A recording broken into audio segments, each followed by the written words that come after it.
In today's video, I'm going to teach you how to download song from Suno AI, 5 minutes. First, open your browser and log into Suno AI. If you're already signed in, you'll land on the main dashboard. From here, head to either the library or the create page. Both areas show your saved or recently generated tracks, so choose whichever view you prefer. If you have a lot of songs, give the page a moment to load thumbnails and titles so it's easier to spot the one you want. Next, locate the specific song you'd like to download. You can hover over the track on desktop or tap it on mobile to reveal its controls. Look for the three dot icon, often shown as a small vertical menu next to the title or player. That icon is where Suno keeps the extra options tied to that song. Click the three dot menu and select Download from the dropdown. This opens a quick choice of formats. Pick the option that matches how you plan to use the file.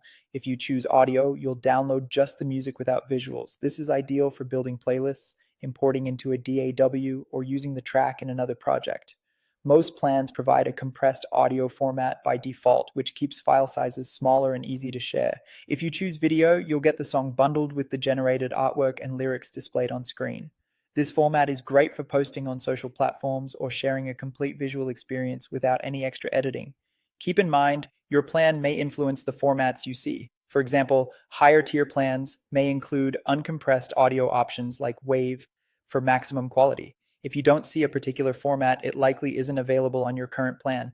After you pick your format, the download will begin automatically. On desktop, check your browser's downloads bar or your default downloads folder. On mobile, the file typically saves to your device's Files app or a similar folder. If your browser asks where to save, choose a location you'll remember and consider renaming the file for easier organization. If the download doesn't start, make sure your browser is allowed to save files and that pop-ups or downloads aren't being blocked. Refresh the page and try again if needed. That's all there is to it. Log in, go to library or create, find your song, open the three dot menu, select download, choose the format that fits your needs, and let the file save to your device. You'll be ready to listen, share, or edit right away.